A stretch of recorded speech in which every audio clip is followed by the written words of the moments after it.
लड़कापुर गांव में झुमरू नाम का नाई अपनी पत्नी शर्मीली के साथ रहता था।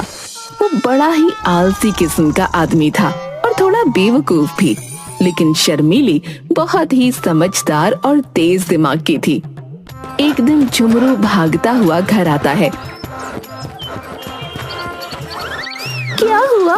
ऐसे भागते हुए क्यों आ रही हो, जैसे तुम्हारे पीछे पागल कुत्ता पड़ गया हो? अरे वो चौधरी के लोग मुझे पीटने के लिए आ रहे हैं। क्या कर दिया तुमने? मैं तो तंग आ चुकी हूँ तुम्हारी हरकतों से। मैंने क्या किया? मैंने तो कुछ भी नहीं किया। तो वो लोग क्या पागल हैं जो तुम्हें पीटने आ रहे हैं? तभी दरवाजे पर, अरे ओ झुमरू के बच्चे, बाहर निकल। क्या हुआ भाई जी, क्या बात है? कहाँ गया झुमरू का बच्चा? तुम्हें पता है, वह चौधरी जी की हजामत बनाते बनाते सो गया और उसने बालों के साथ चौधरी के कान भी काट दिए। ओहो, ये तो बहुत बुरा हुआ भाई। अब गांव में लोग उन्हें कनकटा चौधरी कहेंगे। अपनी बकवास बंद करो। और कहाँ है वह झुमरू का बच्चा? भाई उसे माफ कर दो, अभी तो वो घर पर नहीं है। वापस आता है तो मैं खुद उसे लेकर चौधरी जी के पास आऊंगी और उनके बचे हुए कान, नहीं मेरा मतलब है बचे हुए बाल कटवा दूंगी। कोई जरूरत नहीं है उसे लेकर हमारे सामने आने की। चौधरी के नौकर वापस चले जाते हैं और झुमरू कुछ दिनों तक घर के बाहर नहीं निकलता। सुनते हो, आज 4 दिन हो गए हैं तुम काम पर नहीं गए। कुछ काम नहीं करोगे तो घर कैसे चलेगा? तुम तो जानती हो कि मुझे काम करना बिल्कुल पसंद नहीं है और रोज रोज मेरे पीछे काम पर जाने के लिए मत पड़ा करो। ठीक है, थोड़ी दिनों में भीख मांगने के लिए तैयार हो जाओ। भीख क्यों मांगूंगा मैं? क्योंकि घर में रखा सारा राशन खत्म हो जाएगा, फिर भीख मांगकर ही गुजारा करना पड़ेगा ना। तुम्हारे आलस की वजह से कोई तुम्हें काम नहीं देता, हर समय तुम्हें सिर्फ सोना होता है। अब मुझे नींद आती है तो सोऊंगा ही ना। मुझे समझ नहीं आता दुनिया में कौन सा ऐसा इंसान है जो खड़े खड़े सोता है। अपनी नींद की वजह से तुमने कितने लोगों से दुश्मनी मोल ले ली है, अब तो कोई हमारी मदद भी नहीं करता। झुमरू अपनी नींद की वजह से कितने ही लोगों के बाल काटते काटते कान काट चुका था और कितने लोगों की तो आधी मूछें ही उड़ा चुका था। अब लोग झुमरू को हजामत के लिए नहीं बुलाते थे। एक दिन राजा जी के यहाँ 12 साल बाद बेटा हुआ है। उन्होंने अपना खजाना खोल दिया है, गरीबों को दिल खोल कर दान दे रहे हैं। तुम एक काम करो, राजमहल चले जाओ, महाराज से कुछ मांग कर लाओ। क्या मांग कर लाऊं? अब ये भी क्या मैं ही बताऊं? खुद के पास भी थोड़ा दिमाग है कि नहीं, वही लगा लो ना। झुमरू राजमहल जाता है। महाराज, मुझे भी कुछ दान में दे दीजिए। क्या चाहिए तुम्हें, बोलो। आज हम मुंह मांगा दान दे रहे हैं। महाराज, ये तो मेरी पत्नी ने नहीं बताया, पर आप कुछ भी दे दीजिए जो आपको ठीक लगे। अरे तुम कैसे आदमी हो, मैं मुंह मांगा दान दे रहा हूँ, तुम्हें जो चाहिए वो मांगो। महाराज, मुझे क्या चाहिए? मुझे तो बस सोने के लिए थोड़ी जमीन मिल जाए। ठीक है। महाराज झुमरू को गांव के बाहर एक जमीन का टुकड़ा देते हैं और झुमरू खुशी खुशी घर वापस जाता है। आ गए तुम? क्या लाए हो महाराज से? जल्दी से दो, मैं कुछ खाने का इंतजाम करती हूँ। महाराज ने मुझे जमीन का टुकड़ा दिया है। हे भगवान, तुम्हारे पास अकल है कि नहीं? हम जमीन के टुकड़े का क्या करेंगे? ये तो तुम्हारी गलती है। मैंने तुमसे पूछा था कि महाराज से क्या मांगना है, तुमने ही मुझे कुछ नहीं बताया। तो तुमने महाराज से क्या कहा? मैंने उनसे कहा कि आप मुझे कुछ भी दे दीजिए। महाराज ने कहा कि वह मुंह मांगा इनाम दे रहे हैं। वह बार बार मुझे ही पूछ रहे थे कि मुझे क्या चाहिए, इसलिए मैंने उनसे कह दिया तो मुझे तो जमीन पर सोने के लिए बस जगह चाहिए और महाराज ने मुझे जमीन का टुकड़ा दे दिया। हे भगवान, सिर्फ सोना और सोना ही तुम्हारी जिंदगी में है, इसके सिवा और कुछ भी नहीं।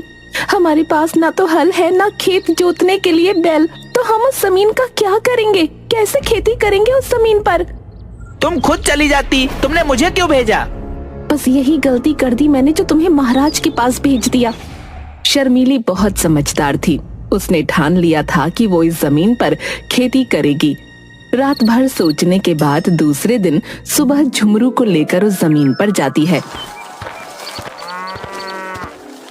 मेरी बात ध्यान से सुनो जी, मैं जैसे जैसे करूंगी मुझे देखकर बस वैसे ही करते जाना और किसी से कुछ कहने की जरूरत नहीं है। ठीक है। शर्मीली और झुमरू जमीन पर इधर उधर घूमने लगते हैं जैसे वो कुछ ढूंढ रहे हों। जैसे ही एक राहगीर को देखते तो जमीन पर बैठ जाते। लोगों को ऐसा लगता कि वे दोनों उन्हें देखकर रुक गए। राहगीरों के साथ साथ नगर के 5 बड़े चोरों की नजर भी शर्मीली और झुमरू पर पड़ती है। ऐसा लगता है कि ये दोनों कुछ ढूंढ रहे हैं इस जमीन पर। तुम बिल्कुल ठीक बोल रहे हो, मुझे भी ऐसा ही लग रहा है, क्योंकि जब वे दोनों किसी को आते देखते हैं तो एकदम से रुक जाते हैं, मानो वह किसी दूसरे को ये नहीं बताना चाहते हैं कि वह दोनों क्या ढूंढ रहे हैं। काफी देर के बाद उनमें से एक चोर शर्मीली के पास आता है। क्या हुआ बहन, कुछ ढूंढ रही हो क्या? नहीं नहीं, मैं तो कुछ भी नहीं ढूंढ रही। अरे बहन, तुम मुझे बता सकती हो। अगर तुम बताओगी तो मैं भी तुम्हारा मदद करूंगा। शर्मीली पहले तो थोड़ी नानुकुर करती है, फिर चोर के बार बार कहने पर उसे बताती है। भाई, ये जमीन मेरे दादाजी की है। बहुत साल पहले उन्होंने इस जमीन में सोने और चांदी से भरा घड़ा कहीं पर दबा दिया था। उस जगह का सही पता बताने से पहले ही उनकी मृत्यु हो गई। मैं और मेरे पति उसी घड़े को ढूंढ रहे हैं, लेकिन आप ये बात किसी को मत बताना। हाँ बहन, तुम मुझ पर भरोसा कर सकती हो, लेकिन मुझे लगता है कि तुम्हें मजदूरों की सहायता से इस पूरे खेत को खोदना चाहिए ताकि आसानी से तुम्हें वह घड़ा मिल जाए। अरे हाँ, ये तो आपने बिल्कुल सही सलाह दी। आपका बहुत बहुत धन्यवाद भाई। मैं मजदूरों को लाकर खेत की खुदाई करवाती हूँ। लेकिन अब तो अंधेरा होने वाला है बहन, तुम यह काम कल सुबह सुबह करवा लेना। आपने बिल्कुल सही कहा। मैं कल सुबह जल्दी मजदूरों के साथ आकर खेत की खुदाई का काम करवा लूंगी। वो दोनों घर वापस चले जाते हैं। वो चोर अपने बाकी 4 साथियों के साथ मिलकर पूरे खेत की खुदाई कर देता है, लेकिन उन्हें वहाँ कुछ नहीं मिलता। दूसरे दिन सुबह शर्मीली और झुमरू खेत पर वापस आते हैं। देखा तुमने, खेत की खुदाई हो गई है। तुम यहीं रुको और किसी से कोई बात मत करना, मैं अभी आती हूँ। शर्मीली गांव के बनिए के पास जाती है। सेठ जी, मुझे थोड़ा गेहूं उधार दे दीजिए। उधार तो दे दूं, तुम वापस कैसे करोगी? तुम्हारा पति तो कुछ काम भी नहीं करता। मैं जानती हूँ, लेकिन कुछ समय बाद मैं इसका 3 गुना गेहूं आपको वापस कर दूंगी। शर्मीली उस गेहूं को जमीन पर बो देती है। कुछ समय बाद उम्मीद से ज्यादा अच्छी फसल होती है, लेकिन सभी चोरों की पूरी नजर शर्मीली और झुमरू पर होती है। गेहूं काटने के बाद शर्मीली सेठ को 3 गुना गेहूं वापस कर देती है और कुछ गेहूं बेचकर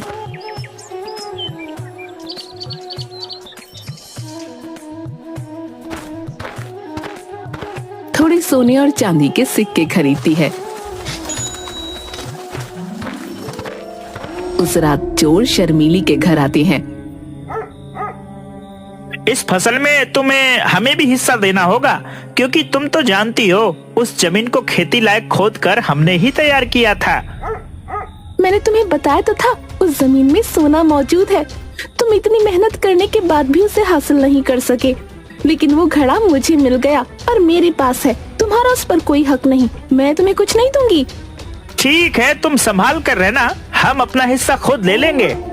एक चोर घर में छुप कर बैठ जाता है, लेकिन शर्मीली उस चोर को घर के अंदर छुपते देख लेती है। झुमरू चोरों की बात से थोड़ा डरा हुआ था। तुमने बेकार में ही चोरों से दुश्मनी मोल ली, अब ना जाने वह क्या करेंगे। डरने की कोई जरूरत नहीं है। हाँ, तुमने वह सोने और चांदी के सिक्के कहाँ रखे हैं? मैंने दरवाजे के नीचे घड़े में सिक्के रखे हैं, उसके ऊपर मिठाई रख दी है। अब तो 5 में से सबसे समझदार मैं ही कहलाऊंगा। रात को जब ये दोनों सो जाएंगे तो मैं वह घड़ा लेकर बाहर निकल आऊंगा। रात को दोनों के सोने के बाद वो बाहर छुपे अपने साथियों के पास घड़ा लेकर जाता है। यह लो, मैं अकेले ही सिक्कों का घड़ा ढूंढ कर ले आया। तुम तो बड़े हिम्मती निकले, हम सब तो ऐसे ही तुम्हें कमजोर समझते थे। अब तो मान गए। बड़ी मेहनत करी मैंने, मुझे भूख भी बहुत लग गई है, इसलिए आते आते इस घड़े में थोड़ी मिठाई भी रख लिया है। चलो पहले हम सब बैठ कर ये मिठाइयाँ खाते हैं। सारे चोर मिठाई निकालकर मुंह में डालते हैं, लेकिन शर्मीली ने मिठाई की जगह मिर्ची के लड्डू बनाकर रखे होते हैं, जिसे खाकर उनकी हालत खराब हो जाती है। दूसरे दिन सुबह वो सारे चोर बहुत गुस्से में वापस शर्मीली के घर जाते हैं। आ गए तुम लोग, कैसी रही रात की दावत? तुम्हारी शक्लें देखकर लगता है दावत बड़ी ही स्वादिष्ट थी। तुमने जो किया वो बहुत गलत किया है, अब तुम सावधान रहना, हम तुम्हें नहीं छोड़ेंगे। एक चोर मौका पाकर वहाँ छुप जाता है। शर्मीली उस चोर को छुपते हुए देख लेती है।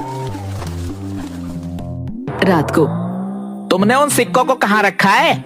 मुझे तो चोरों की बात से डर लग रहा है, ना जाने वह क्या करेंगे। तुम फिक्र मत करो, मैंने उन सिक्कों को नीम के पेड़ पर लटका दिया है। वहाँ उन चोरों को क्या, उनके परदादाओं को भी शक नहीं होगा। खुद को बड़ा समझदार समझते हैं ये दोनों। नीम के पेड़ से सिक्कों की पोटली तो हम बहुत ही आसानी से उतार लेंगे। घर के बाहर अपने साथियों के पास जाकर वो पेड़ की तरफ इशारा करता है। वो देखो, इन बेवकूफों ने सिक्कों की पोटली ऊपर से पेड़ पर लटका रखी है। मैं पेड़ पर चढ़ता हूँ। लेकिन वहाँ सिक्के नहीं, मधुमक्खियों का छत्ता होता है। चोर अंधेरे में छत्ते पर हाथ लगाता है तो एक मधुमक्खी उसके हाथ पर काट लेती है। वो अपने हाथ को अपनी कमर पर रगड़ता है। नीचे खड़े बाकी चोरों को लगता है कि वो सिक्के अपनी जेब में डाल रहा है। तभी एक दूसरी मधुमक्खी उस चोर को काटती है। वो फिर से अपने हाथ को जोर से झटकता है। तुम ये जो कर रहे हो वो ठीक नहीं है। आज तक हमने जो भी चोरियां की हैं, वह सब मिल बांट कर लिया है। आज तुम बेईमानी कर रहे हो। मुझे किसी ने काटा। तभी दूसरी मधुमक्खी उसके सीने पर काटती है। चोर जोर जोर से अपना हाथ सीने पर मारने लगता है। नीचे खड़े चोरों को अब लगता है कि वो सिक्के अपनी ऊपर की जेबों में भर रहा है। हमारे साथ बेईमानी करने की सजा तुम्हें जरूर मिलेगी। रुक जाओ, मैं भी पेड़ पर चढ़ता हूँ। मधुमक्खी ने उसे भी काटा। उसने भी अपना हाथ अपनी कमर पर मारा। अरे कुछ तो शर्म करो, वह तो बेईमान हो ही गया था, तुम भी उसके साथ बेईमान हो रहे हो। सारे सिक्के नीचे लेकर आओ, जो होगा मिलकर बांटेंगे। दूसरा चोर कुछ बोलता उसके पहले ही दूसरी मधुमक्खी ने उसे काट लिया। उसने फिर से अपने हाथ को कमर पर रगड़ा, लेकिन नीचे खड़े चोरों को ऐसा लगा कि दूसरा चोर भी अपनी जेब में सिक्के भर रहा है। एक एक करके सारे चोर पेड़ पर चढ़ जाते हैं। रुक जाओ तुम सब के सब अपनी अपनी जेब में सिक्के भर लिए तुमने। अब बाकी के बचे हुए सारे सिक्के सिर्फ मेरे हैं और किसी के नहीं। वो पूरी ताकत से छत्ते पर हाथ मारते हैं, जिसकी वजह से मधुमक्खियाँ बुरी तरह से सबको काट लेती हैं और वो सब पेड़ से नीचे गिर जाते हैं। मुझे नहीं लगता कि अब वो पांचों चोर कभी हमारे घर की तरफ वापस आएंगे। लेकिन कुछ समय बाद घर के बाहर कुछ आवाज आने लगी। ये तो उन चोरों की आवाज है, ये फिर से वापस आ गए। लेकिन कोई बात नहीं, मैंने इन बेवकूफों को पहले भी चकमा दिया है और आज तो इनको सबक सिखा कर रहूंगी। उसने अपने पति की हजामत करने का उस्तरा हाथ में मजबूती से पकड़ा और खिड़की के पास खड़ी हो गई। एक चोर ने खिड़की से अंदर झांका तो शर्मीली ने उसकी नाक काट दी। खिड़की पर कोई नुकीली चीज टंगी हुई है, ध्यान से। एक एक करके सारे चोरों ने खिड़की से अंदर जाने की कोशिश की और शर्मीली ने सबकी नाक काट दी। सिर्फ एक चोर की नाक बच गई। वो किसी तरह अपने साथियों को लेकर वहां से हकीम के पास गया। मुझे लगता है कि अब ये चोर कभी वापस नहीं आएंगे, उन्हें काफी सजा मिल चुकी है। तुम सही कह रही हो, मेरे साथ रहकर समझदार हो गई हो तुम। दूसरी तरफ चोरों को ये समझ आ चुका था कि वो इतनी आसानी से शर्मीली से कुछ नहीं ले सकते, इसलिए वो भेष बदलकर राजा के पास उसकी शिकायत लेकर जाते हैं। महाराज, शर्मीली और झुमरू ने हमसे अपनी फसल का आधा हिस्सा देने की बात कहकर अपने खेत में खुदाई का काम करवाया, लेकिन बाद में जब फसल अच्छी हुई तो वह अपनी बात से मुकर गए। वह दोनों हमें फसल में कोई हिस्सा नहीं दे रहे। महाराज, आप हमें न्याय दिलाइए। शर्मीली और झुमरू को दरबार में बुलाया जाए।